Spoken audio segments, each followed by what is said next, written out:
എല്ലാവർക്കും നമസ്കാരം. ഇന്ന് ഡിസ്കസ് ചെയ്യാൻ പോകുന്നത് 5ാം ക്ലാസ്സിലെ സോഷ്യൽ സയൻസിലെ 4ാമത്തെ ചാപ്റ്ററായ വസ്ത്രത്തിൻ്റെ നാൾവഴികൾ. ചാപ്റ്ററിൻ്റെ തുടക്കത്തിൽ തന്നെ 4 പിക്ചേഴ്സുകൾ കൊടുത്തിട്ടുണ്ട്. ഒന്ന് ഒരു കുട്ടിയുടെ പടം, ദെൻ തത്തമ്മ, ആട്, ആമ. ഈ ജീവജാലങ്ങളൊക്കെ കടുത്ത ചൂട്, അസഹനീയമായ തണുപ്പ് എന്നിവ നേരിടാൻ വേണ്ടിയിട്ട് അവരുടെ ശരീരത്തിലൊക്കെ ഓരോ പ്രത്യേകതകളുണ്ട്. ആടിൻ്റെ രോമാവരണം, തത്തയുടെ തൂവലുകൾ, ആമയുടെ പുറന്തോട്, ഇതൊക്കെ പ്രതികൂല കാലാവസ്ഥയിൽ ഒരു വസ്ത്രം പോലെ അവർക്ക് സംരക്ഷണം ഒരുക്കുന്നു. എന്നാൽ മനുഷ്യർക്ക് ആവശ്യമായ വസ്ത്രങ്ങൾ പ്രകൃതിയിൽ നിന്നുള്ള വിഭവങ്ങൾ കൊണ്ട് തന്നെ രൂപപ്പെടുത്തേണ്ടി വരും. അപ്പോൾ ഈ വസ്ത്രങ്ങൾ എങ്ങനെയാണ് നമുക്ക് പ്രയോജനം ചെയ്യുന്നത്? തണുപ്പിൽ നിന്നും ചൂടിൽ നിന്നും സംരക്ഷണം നൽകുന്നു, ശരീരത്തിലെ ചൂട് നിലനിർത്തുന്നു, പിന്നെ പ്രാണികളിൽ നിന്ന് സംരക്ഷണം നൽകുന്നു, അല്ലേ? നമ്മൾ ഉപയോഗിക്കുന്ന വസ്ത്രത്തിന് ദീർഘകാലത്തെ ചരിത്രമുണ്ട്. ഇന്ന് ഉപയോഗിക്കുന്ന വൈവിധ്യമാർന്ന വസ്ത്രങ്ങളുടെ രൂപകൽപ്പനയിലേക്ക് നമ്മൾ എത്തിച്ചേർന്നത് എങ്ങനെയാണെന്ന് നോക്കാം. അപ്പോൾ ആദിമ മനുഷ്യരുടെ വസ്ത്രങ്ങൾ കണ്ടോ? മൃഗങ്ങളുടെ തോലുകളും സസ്യങ്ങളുടെ ഇലകളും ഒക്കെ ആയിരുന്നു അവർ വസ്ത്രങ്ങളായിട്ട് ഉപയോഗിച്ചിരുന്നത്, അല്ലേ? മരത്തിൻ്റെ തോലുകളൊക്കെ ഉപയോഗിച്ചിരുന്നു. വേട്ടയാടി ജീവിച്ചിരുന്ന കാലത്ത് സ്വന്തം ചുറ്റുപാടുകളിൽ നിന്ന് ലഭിച്ച വസ്തുക്കളായിരുന്നു മനുഷ്യർ വസ്ത്രമാക്കി ഉപയോഗിച്ചിരുന്നത്. പുല്ല്, ഇലകൾ, മരത്തോൽ, മൃഗത്തോൽ എന്നിവ ഉപയോഗിച്ച് വസ്ത്രങ്ങൾ ഉണ്ടാക്കി. എല്ല് എന്നിവ സൂചികളാക്കി വസ്ത്രനിർമ്മാണത്തിനുള്ള ഉപകരണങ്ങളാക്കി. മിനുസപ്പെടുത്തിയ കല്ലുകളെ ആയുധങ്ങളാക്കി ഉപയോഗിച്ചിരുന്ന കാലഘട്ടത്തിൽ വസ്ത്രങ്ങൾ തുന്നുന്നതിന് കൽസൂചി സഹായിച്ചു. മൃഗങ്ങളുടെ തോൽ, രോമം എന്നിവ വൃത്തിയാക്കിയും മയപ്പെടുത്തിയും അവർ വസ്ത്രമാക്കിയിരുന്നു. നെയ്ത്തുവിദ്യയിലേക്ക്. ചുറ്റുപാടുകളിൽ നിന്ന് ശേഖരിച്ച നാരുകളാണ് ആദ്യകാലങ്ങളിൽ വസ്ത്രനിർമ്മാണത്തിനായി ഉപയോഗിച്ചിരുന്നത്. നാരുകൾ കൂട്ടിച്ചേർത്ത് പിരിച്ച് നീളമുള്ള നൂലുകളാക്കി ഇത്തരത്തിലുള്ള നൂലുപയോഗിച്ച് തുണി ഉണ്ടാക്കുന്ന വിദ്യയാണ് നെയ്ത്ത്. സിന്ധു നദീതടത്തിലെ വസ്ത്രം. ഇന്ത്യയുടെ വടക്ക് പടിഞ്ഞാറ് ഭാഗത്ത് നിലനിന്നിരുന്ന പ്രാചീന നദീതട സംസ്കാരമാണ് സിന്ധു നദീതട സംസ്കാരം. സിന്ധു ജനത പരുത്തിയും കമ്പിളി വസ്ത്രങ്ങളും നിർമ്മിച്ചിരുന്നതായി ലഭ്യമായ തെളിവുകളുടെ അടിസ്ഥാനത്തിൽ അനുമാനിക്കാവുന്നതാണ്. അവിടെ നിന്ന് ലഭിച്ച കുപ്പായമണിഞ്ഞ പ്രതിമകൾ അവിടുത്തെ ജനതയുടെ വസ്ത്രധാരണ രീതിയെ പ്രതിഫലിപ്പിക്കുന്നു. പരുത്തി ഇവിടെ നിന്ന് മറ്റ് ദേശങ്ങളിലേക്ക് കൊണ്ടുപോയിരുന്നതായി കരുതുന്നു. കാലക്രമേണ തുണി നെയ്തെടുക്കുന്ന വിദ്യയിൽ കൂടുതൽ വികാസം പ്രാപിച്ചു. ആദ്യകാലത്ത് പരുത്തിയിൽ നിന്നും ചണത്തിൽ നിന്നും നിർമ്മിച്ച നൂലുപയോഗിച്ച് കൈകൾ കൊണ്ട് മാത്രമാണ് തുണി നിർമ്മിച്ചിരുന്നത്. മൃഗങ്ങളുടെ തോലിനേക്കാൾ മെച്ചപ്പെട്ടതാണ് നൂൽ കൊണ്ട് നെയ്തെടുത്ത തുണികൾ എന്ന തിരിച്ചറിവ് നെയ്ത്തു വസ്ത്രങ്ങളുടെ വ്യാപനത്തിന് ഇടയാക്കി. മരം കൊണ്ട് നിർമ്മിച്ച തറികൾ ഉപയോഗിച്ച് തുണി നിർമ്മിക്കുന്ന രീതി പിന്നീട് വികാസം പ്രാപിച്ചു. മനുഷ്യരുടെ വസ്ത്രാവശ്യം വർദ്ധിച്ചത് നെയ്ത്തുപകരണങ്ങളുടെ കണ്ടുപിടുത്തത്തിന് വഴിതെളിച്ചു. ഇത് നെയ്ത്ത് വേഗത്തിലാക്കാൻ സഹായിച്ചു. നൂലുപയോഗിച്ച് കൈത്തറിയിൽ നെയ്യുന്ന തുണികളാണ് കൈത്തറി തുണികൾ. ആദ്യകാലത്തെ നൂൽപ്പ് യന്ത്രവും കൈത്തറിയും പിക്ചേഴ്സ് കൊടുത്തിട്ടുണ്ട്. കൈത്തറിയുടെ കണ്ടുപിടുത്തം വസ്ത്രനിർമ്മാണ രംഗത്ത് മുന്നേറ്റമുണ്ടാക്കി. നീലം ചെടിയിൽ നിന്നുണ്ടാക്കിയ ചായം കൊണ്ട് വസ്ത്രങ്ങൾക്ക് നിറം നൽകി. കാലക്രമേണ തുണി നെയ്യുന്ന വിദ്യ കൂടുതൽ പ്രചാരത്തിലായി. പരുത്തി. ലോകവ്യാപകമായി വസ്ത്രങ്ങൾ ഉണ്ടാക്കാൻ ഉപയോഗിക്കുന്ന വസ്തുവാണ് പരുത്തി. പരുത്തിച്ചെടിയിൽ നിന്ന് ലഭിക്കുന്ന പഞ്ഞി നൂലാക്കിയാണ് വസ്ത്രനിർമ്മാണത്തിന് ഉപയോഗിക്കുന്നത്. പ്രാചീന കാലം മുതൽ ഇന്ത്യയിൽ പരുത്തി കൃഷി ചെയ്തിരുന്നു. ചണം. ചണച്ചെടിയിൽ നിന്നാണ് ചണം ഉൽപ്പാദിപ്പിക്കുന്നത്. ഒരു പ്രകൃതിദത്ത നാരാണ് ചണം. ലോകത്ത് ചണം കൃഷിയുടെ ഭൂരിഭാഗവും ഇന്ത്യയിലെ ഫലഭൂയിഷ്ഠമായ ഗംഗാതീരത്താണ്. വിദേശികൾ തുണി വ്യവസായത്തിനായി ഇന്ത്യയിൽ നിന്ന് ധാരാളം ചണം കൊണ്ടുപോയിരുന്നു. നീലം ചെടി അല്ലെങ്കിൽ ഇൻഡിഗോ. ആദ്യകാലങ്ങളിൽ വസ്ത്രങ്ങൾക്ക് നിറം കൊടുക്കാൻ നീലം ചെടിയിൽ നിന്നുണ്ടാക്കിയ ചായം ഉപയോഗിച്ചിരുന്നു. പിന്നീട് നീലത്തിൽ വിവിധ കൂട്ടുകൾ ചേർത്താണ് വ്യത്യസ്ത നിറങ്ങൾ ഉണ്ടാക്കിയിരുന്നത്. നമ്മുടെ നാട്ടിലും നിരവധി കൈത്തറി കേന്ദ്രങ്ങളുണ്ട്. കണ്ണൂർ, തിരുവനന്തപുരം ജില്ലയിലെ ബാലരാമപുരം, തൃശ്ശൂർ ജില്ലയിലെ കുത്താമ്പുള്ളി എന്നിവ പ്രധാന കൈത്തറി കേന്ദ്രങ്ങളാണ്. ശാസ്ത്ര പുരോഗതി വസ്ത്രനിർമ്മാണ രംഗത്ത് പുതിയ യന്ത്രങ്ങളുടെ കണ്ടുപിടുത്തത്തിന് കാരണമായി. ചിത്രത്തിൽ കാണുന്ന സ്പിന്നിംഗ് ജെന്നി അത്തരത്തിലൊന്നാണ്. സ്പിന്നിംഗ് ജെന്നി ജെയിംസ് ഹാർഗ്രീവ്സ് ആണ് സ്പിന്നിംഗ് ജെന്നി കണ്ടുപിടിച്ചത്. കൈകൊണ്ടുള്ള നൂൽ ഉൽപാദനം അക്കാലത്തെ വ്യവസായ ആവശ്യത്തിന് തികയുമായിരുന്നില്ല. സ്പിന്നിംഗ് ജെന്നിയുടെ കണ്ടുപിടുത്തം നൂലുൽപാദനം വേഗത്തിലാക്കി. ജനസംഖ്യയിലെ വർധനവ് വസ്ത്രത്തിന്റെ ആവശ്യകത വർദ്ധിപ്പിച്ചു. പുതിയ യന്ത്രങ്ങൾ നെയ്ത്തുവിദ്യയുടെ ഭാഗമായി. അവ മനുഷ്യപ്രയത്നം കുറച്ചു. കൈത്തറിയുടെ സ്ഥാനത്ത് യന്ത്രത്തറി വന്നു. യന്ത്രത്തറി അല്ലെങ്കിൽ പവർലൂം. എഡ്മണ്ട് കാർട്ട്റൈറ്റ് ആണ് യന്ത്രത്തറി കണ്ടുപിടിച്ചത്. വൈദ്യുതിയുടെയോ മറ്റെന്തെങ്കിലും ഊർജ്ജസ്രോതസ്സിൻ്റെയോ സഹായത്താലാണ് യന്ത്രത്തറി പ്രവർത്തിപ്പിക്കുന്നത്.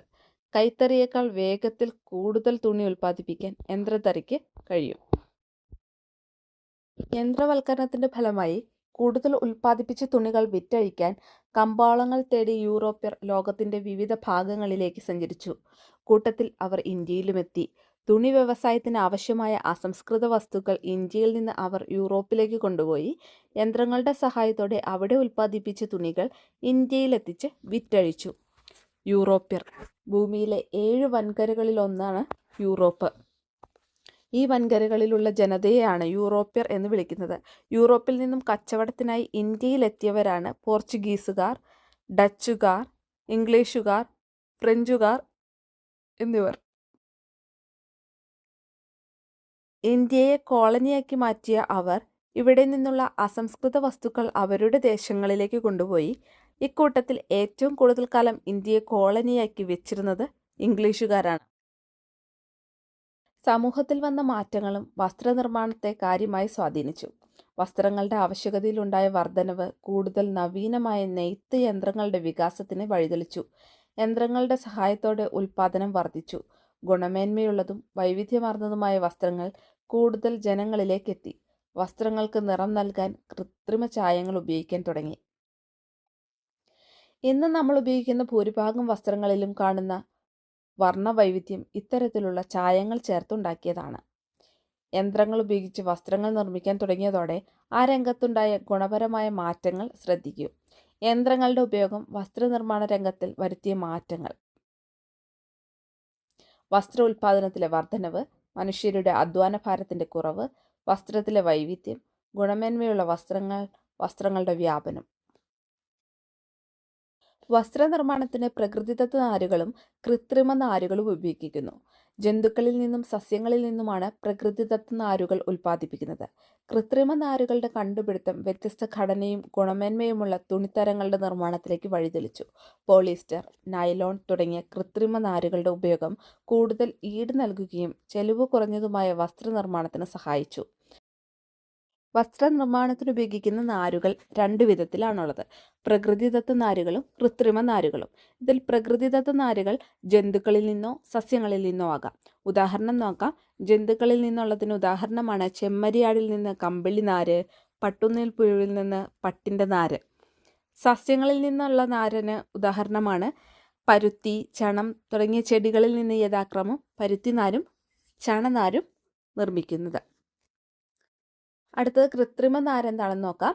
പെട്രോളിയം പോലുള്ള രാസവസ്തുക്കളിൽ നിന്നാണ് കൃത്രിമ നാരുകൾ ഉൽപ്പാദിപ്പിക്കുന്നത്. പ്രകൃതിദത്ത നാരിനേക്കാൾ കൃത്രിമ നാര് ഉപയോഗിച്ചുള്ള തുണിത്തരങ്ങൾ ഉൽപ്പാദിപ്പിക്കുന്നതിന് പൊതുവെ ചെലവ് കുറവാണ്. പെട്ടെന്ന് ചുളിവ് ഉണ്ടാവില്ല എന്ന മേന്മയും ഇതിനുണ്ട്. ഉദാഹരണം പോളിസ്റ്റർ, നൈലോൺ, റയോൺ എന്നിവ. വസ്ത്രങ്ങളിലെ വൈവിധ്യം. പലതരത്തിലുള്ള വസ്ത്രങ്ങളുടെ ചിത്രങ്ങളാണ് ഇവിടെ കൊടുത്തിട്ടുള്ളത്. കാലാവസ്ഥ, ആചാരം, അധികാര സ്ഥാനങ്ങൾ, തൊഴിൽ, പ്രാദേശിക വ്യത്യാസങ്ങൾ ഇവയെല്ലാം വസ്ത്രധാരണത്തെ സ്വാധീനിക്കുന്നു. വസ്ത്രം മാത്രമല്ല, വസ്ത്രത്തോടൊപ്പം ധരിക്കുന്ന ആഭരണങ്ങൾ, തൊപ്പികൾ, പാദരക്ഷകൾ എന്നിവയിലെല്ലാം ഈ വൈവിധ്യം കാണാൻ കഴിയും. ഇന്ന് വസ്ത്രങ്ങളിലും വസ്ത്രധാരണ രീതിയിലും വളരെയേറെ വൈവിധ്യങ്ങളും സമാനതകളും നമുക്ക് കാണാം. കാലാവസ്ഥ, യാത്ര ചെയ്യുന്നതിനുള്ള സൗകര്യം എന്നിവ പരിഗണിച്ച് അനുയോജ്യമായ വസ്ത്രം തിരഞ്ഞെടുക്കുന്നവരാണ് നമ്മളിൽ അധികവും. വസ്ത്രവൈവിധ്യം പ്രകടമായി കാണാൻ കഴിയുന്ന മറ്റൊരു മേഖല കലാരംഗമാണ്. ഓരോ കലാരൂപങ്ങൾക്കും ഓരോ തരത്തിലുള്ള വസ്ത്രധാരണ രീതികളാണുള്ളത്, അല്ലേ? വസ്ത്രധാരണത്തിലെ വിവേചനങ്ങൾ. ഇവിടെ ശ്രീ ഉത്രം തിരുനാൾ മഹാരാജാവിൻ്റെ ഒരു വിളംബരം കൊടുത്തിട്ടുണ്ട്. തെക്കൻ കേരളത്തിലെ താഴ്ന്ന ജാതിക്കാർ എന്ന് പറയപ്പെടുന്ന വിഭാഗങ്ങളിലെ സ്ത്രീകൾക്ക് മേൽവസ്ത്രം ധരിക്കാനുള്ള അവകാശം അനുവദിച്ചുകൊണ്ട് 1859 അന്നത്തെ തിരുവിതാംകൂർ രാജാവായ ഉത്രം തിരുനാൾ മാർത്താണ്ഡവർമ്മ പുറപ്പെടുവിച്ച വിളംബരമാണിത്. അന്ന് നിലനിന്നിരുന്ന ജാതി വ്യവസ്ഥ ചില ഭാഗം ജനങ്ങളെ ഇഷ്ടപ്പെട്ട വസ്ത്രങ്ങൾ ധരിക്കുന്നതിൽ നിന്ന് തടഞ്ഞിരുന്നു എന്നതാണ് ഈ വിളംബരം നമ്മോട് പറയുന്നത്. തെക്കൻ കേരളത്തിന്റെ ഭൂരിഭാഗം പ്രദേശങ്ങളും മധ്യ കേരളത്തിന്റെ ചെറിയൊരു ഭാഗവും ഇന്ന് തമിഴ്നാടിന്റെ ഭാഗമായ കന്യാകുമാരി ജില്ലയും ഉൾപ്പെട്ട നാട്ടുരാജ്യമായിരുന്നു തിരുവിതാംകൂർ. 18-ാം നൂറ്റാണ്ടിന്റെ പകുതിയോടെ അനിഴം തിരുനാൾ മാർത്താണ്ഡവർമ്മയുടെ കാലത്താണ് തിരുവിതാംകൂർ നാട്ടുരാജ്യം വിസ്തൃതി പ്രാപിച്ചത്. 1956 കേരള സംസ്ഥാന രൂപീകരണത്തോടെ ഈ നാട്ടുരാജ്യം കേരള സംസ്ഥാനത്തിന്റെ ഭാഗമായി. മേൽമുണ്ട് സമരം. 19-ാം നൂറ്റാണ്ടിന്റെ തുടക്കത്തിൽ തെക്കൻ തിരുവിതാംകൂറിൽ സ്ത്രീകൾ മാറുമറിക്കുന്നതിനു വേണ്ടി നടത്തിയ സമരമാണ് മേൽമുണ്ട് സമരം. അക്കാലത്ത് ഉയർന്ന ജാതിയിൽപ്പെട്ടവരാണെന്ന് പറയുന്ന സ്ത്രീകൾക്ക് മാത്രമേ മേൽവസ്ത്രം ധരിക്കാനുള്ള അവകാശമുണ്ടായിരുന്നുള്ളൂ. താഴ്ന്ന ജാതിക്കാരായി കരുതപ്പെട്ടിരുന്ന സ്ത്രീകൾക്ക് മേൽജാതിക്കാരുടെ മുന്നിൽ മാറുമറയ്ക്കാനുള്ള അവകാശമുണ്ടായിരുന്നില്ല.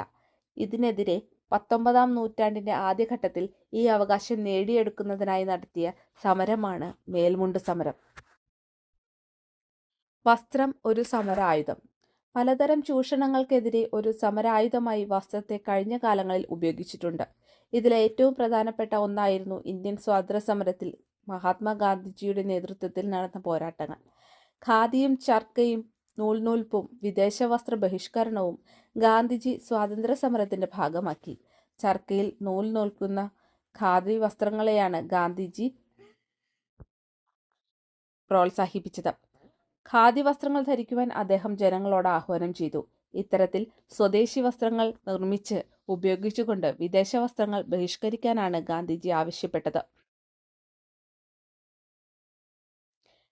ഇന്ത്യൻ ജനതയുടെ വിദേശ വസ്ത്രങ്ങൾ ബഹിഷ്കരിച്ച് നശിപ്പിക്കുന്ന ഒരു പടവും ചർക്കയിൽ നൂൽ നിൽക്കുന്ന ഗാന്ധിജിയുടെ ഒരു പടവും പുസ്തകത്തിൽ നൽകിയിട്ടുണ്ട്. വസ്ത്രത്തെയും വസ്ത്രധാരണത്തെയും സമരായുധമാക്കിക്കൊണ്ട് അദ്ദേഹം സ്വാതന്ത്ര്യ സമരം ഒരു ബഹുജന പ്രക്ഷോഭമാക്കി മാറ്റി. ഇന്ത്യൻ സ്വാതന്ത്ര്യ സമരത്തിൽ സ്വദേശി പ്രസ്ഥാനത്തിന്റെ പ്രതീകമായി ചർക്ക മാറി. ഖാദി വസ്ത്രം ധരിക്കലും ഖാദി തൊപ്പി അണിയലും ദേശാഭിമാനത്തിന്റെ അടയാളമായി. സ്വദേശി പ്രസ്ഥാനം.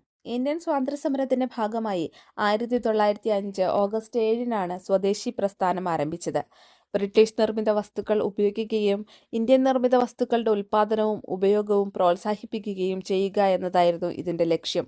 സ്വദേശി പ്രസ്ഥാനം ആരംഭിച്ച ഓഗസ്റ്റ് 7 ദേശീയ കൈത്തറി ദിനമായി 2015 മുതൽ ഇന്ത്യയിൽ ആചരിച്ചു വരുന്നു. ഖാദി പ്രസ്ഥാനം. 1918 ഗാന്ധിജിയുടെ നേതൃത്വത്തിൽ ഇന്ത്യയിൽ ആരംഭിച്ച പ്രസ്ഥാനമാണ് ഖാദി പ്രസ്ഥാനം. ഇന്ത്യൻ സ്വാതന്ത്ര്യ സമര ചരിത്രത്തിൽ ഖാദിക്ക് സവിശേഷമായ സ്ഥാനമുണ്ട്. ഖാദി പ്രസ്ഥാനം ശക്തമായതോടെ ഇന്ത്യൻ ഗ്രാമങ്ങളിൽ നിന്ന് ചർക്കയുടെ ശബ്ദമുയർന്നു. ഖാദി വസ്ത്രത്തിന്റെ പ്രചാരം ഇന്ത്യയിലെമ്പാടും വ്യാപകമായി. വസ്ത്രധാരണ രംഗത്തെ പുത്തൻ പ്രവണതകൾ. പല വിധത്തിലുള്ള ഡ്രസ്സുകൾ കൊടുത്തിട്ടുണ്ട്.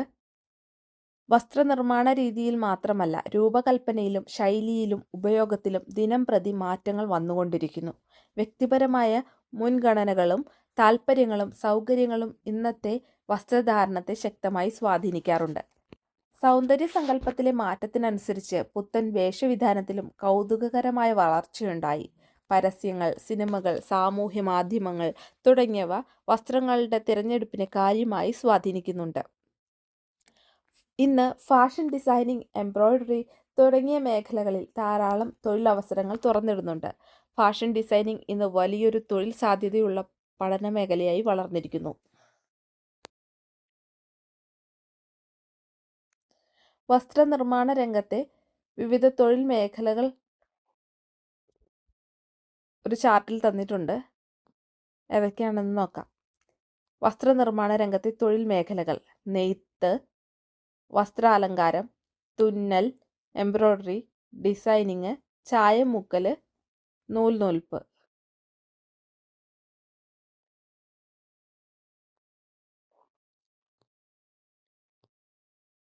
ലോകത്താകെ ടൺ കണക്കിന് വസ്ത്രങ്ങളാണ് വലിച്ചെറിയപ്പെടുന്നത്. ഇത് പരിസ്ഥിതിയെ പ്രതികൂലമായി ബാധിക്കുന്നു. ഉപയോഗിക്കാത്ത വസ്ത്രങ്ങളും ഉപേക്ഷിക്കുന്ന വസ്ത്രങ്ങളും നമ്മുടെ നാട്ടിൽ വർദ്ധിച്ചുകൊണ്ടിരിക്കുന്നു. ഇത്തരം വസ്തുക്കൾ എങ്ങനെയാണ് വീണ്ടും നമുക്ക് ഉപയോഗിക്കാൻ പറ്റുക? ഇതിൽ നിന്നും ഓരോ കരകൗശല ഉൽപ്പന്നങ്ങൾ നിർമ്മിക്കാം. വസ്ത്രധാരണത്തിലെ നാൾവഴികൾ നിരീക്ഷിച്ചാൽ ആദ്യകാലത്ത് ശരീര സംരക്ഷണത്തിലാണ് പ്രാധാന്യം നൽകിയിരുന്നതെന്ന് കാണാം. തുടർന്ന് ഭൂപ്രകൃതിയും കാലാവസ്ഥയും വസ്ത്രനിർമ്മാണത്തിലും വസ്ത്രധാരണ രീതിയിലും സ്വാധീനം ചെലുത്തി. മാറിവരുന്ന സൗന്ദര്യ സങ്കല്പങ്ങളും സാംസ്കാരിക വൈവിധ്യങ്ങളും വർത്തമാനകാലത്തെ വസ്ത്രധാരണ രീതിയെ സ്വാധീനിക്കുന്നു. മനുഷ്യൻ്റെ അടിസ്ഥാന ആവശ്യങ്ങളിലൊന്നായ വസ്ത്രം സമൂഹത്തിലെ എല്ലാ വിഭാഗം ജനങ്ങൾക്കും ലഭ്യമാകണം. അതിനുള്ള പ്രവർത്തനങ്ങളിൽ നമുക്കും പങ്കാളികളാകാം. ഇതോടെ ചാപ്റ്റർ 4 അവസാനിച്ചിരിക്കുന്നു. എല്ലാവരും വീഡിയോ ലൈക്ക് ചെയ്യുക, ഷെയർ ചെയ്യുക, സബ്സ്ക്രൈബ് ചെയ്യുക. എന്തെങ്കിലും നിർദ്ദേശങ്ങളുണ്ടെങ്കിൽ കമൻ്റായി രേഖപ്പെടുത്തുക. Thank you for watching.